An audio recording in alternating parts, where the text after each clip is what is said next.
As the containment percentage on the 8-ball fire increases throughout the day, that's a good sign that firefighters are getting the upper hand.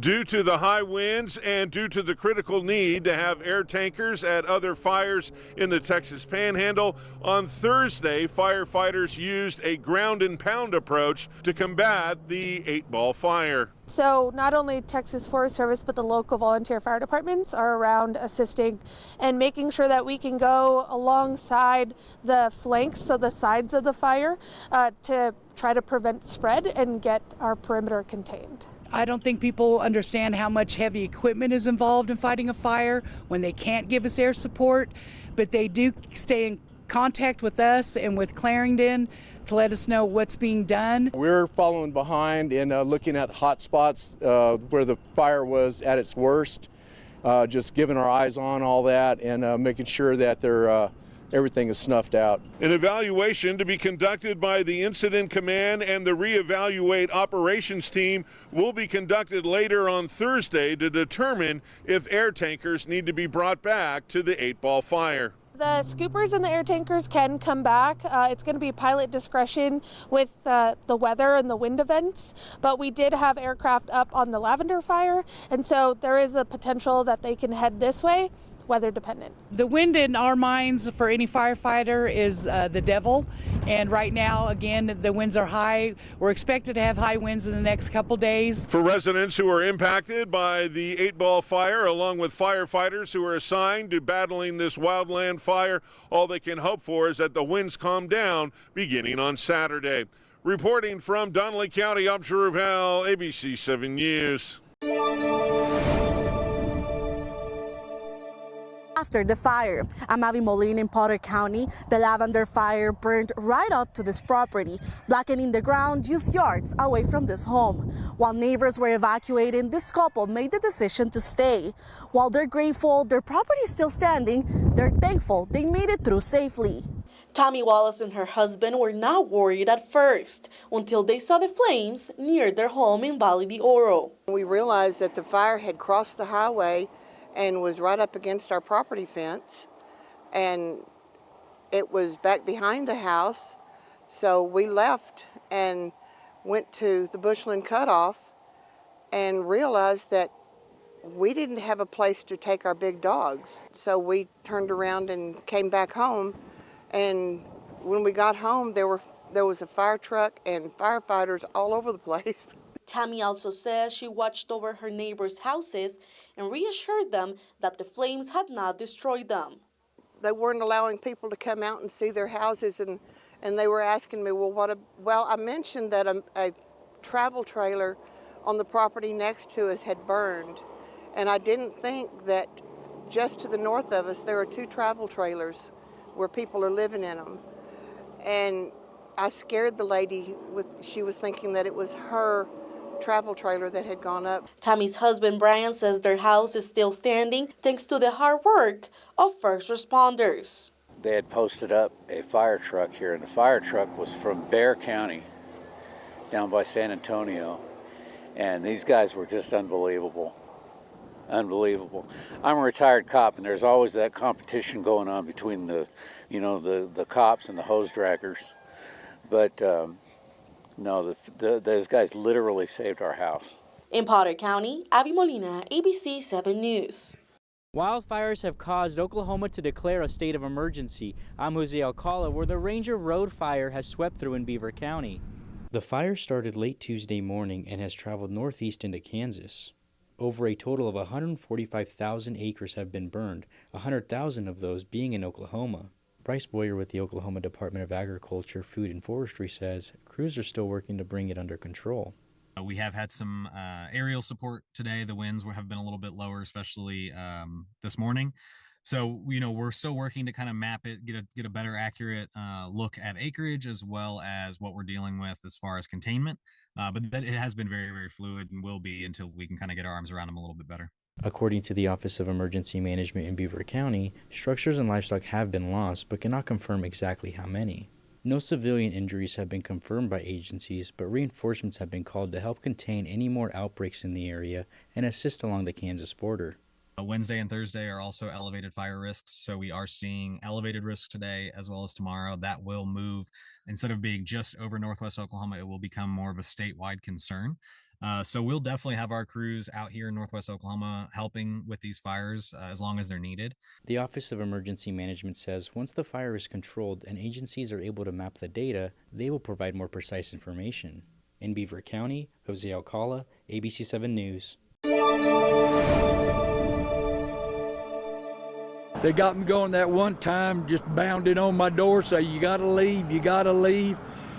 Don't take anything, get in your car and go. Just after 1 p.m. on Tuesday, the 8-ball fire ignited and spread throughout Donnelly County. I'm Drew Howell with ABC 7 News. As a result of the fire, 373 residents of Howardwick had to evacuate on Tuesday.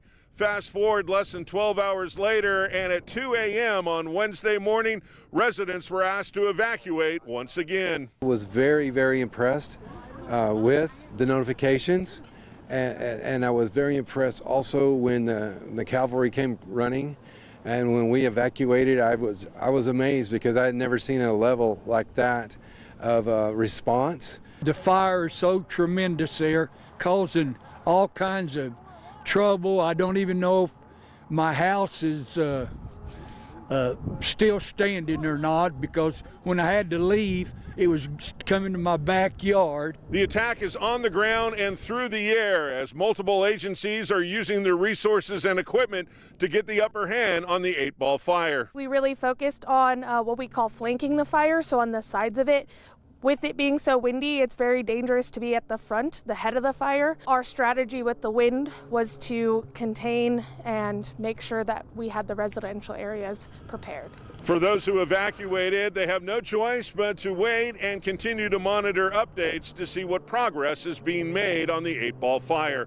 Reporting from Donnelly County, I'm Drew Howell, ABC 7 News.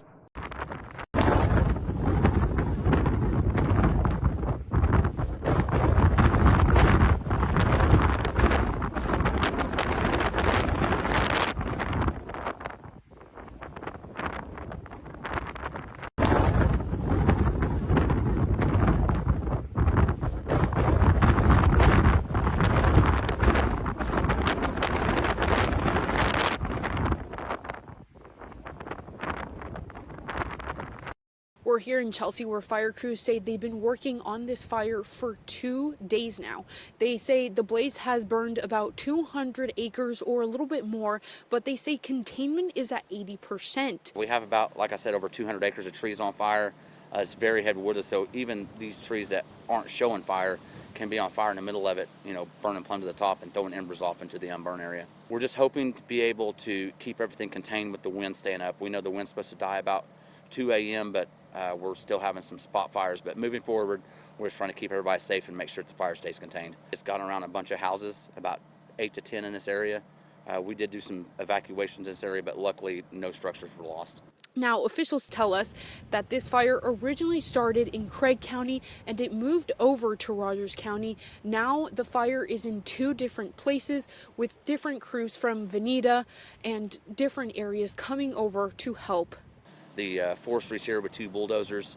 It's been a lot of help from Nowata County and Mays County and Craig County. It's just, we're fortunate to have such a good work relationship with these other counties. Danielle Huliocano, News Channel 8.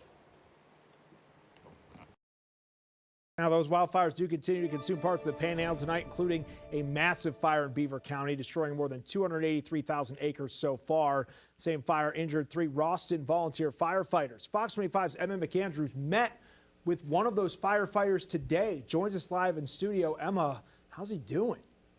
Adam, Randy Masters is one of those 3 firefighters on that truck that we reported on earlier this week that had crashed and overturned while trying to help the community. Today, Randy left the hospital and is headed home, and he says he's just thankful to be here. I literally thought that was it. I thought we were done for. Those were Randy Masters' thoughts right after he realized he had been thrown from his team's fire truck after crashing into a canyon. He says there was so much smoke they couldn't see. We were turning to just get on the fire line, and as soon as we turned to get on the fire line, it just basically smoke just overtook us and we couldn't really see anything. That's when the truck overturned into a canyon. When we first fell down in there, like I yelled for him a few times and nothing. And then I tried to take off to climb up the ravine, and that's when I figured out like something's not right with my foot. I couldn't do anything. So basically, and then the fire was right there on top of us. Randy recalls the moment he called for help. I had 2% left on my phone. Thank God that my phone was still in my pocket. Got my phone out, called her brother, and couldn't really tell him where I was, but I was just like, get on Live 360. And that's the app Randy says saved his life. And I'm so glad we have it, because if we didn't have it, there's no telling how long we would have been there. I only had 2% left on my phone whenever I was calling, so there's no telling if I would have been able to give him the exact directions, you know, where we were. I don't know how long it would have actually taken them without Live 360. I mean, Live 360, I'm pretty sure, saved our lives. Randy says now he is feeling very thankful. Very thankful. I mean, I don't even really know what to say right now. Still kind of in shock with the whole deal. Just, I don't know. Couldn't ask for a better group of guys on the fire department that I'm on. He says after all of this, and once he's better, he will be back. Not a hero by no means, but if you can just help one person out, save one person's house, or, you know, it's all worth it. In the end, it's just worth going and doing. I love it. Now, according to Masters, Chris Campbell is to be released from the hospital in a week, and Jake Edwards is recovering now at home. A link to donate to each family can be found at okcfox.com. Live in studio, Emma McAndrews, Fox 25 News.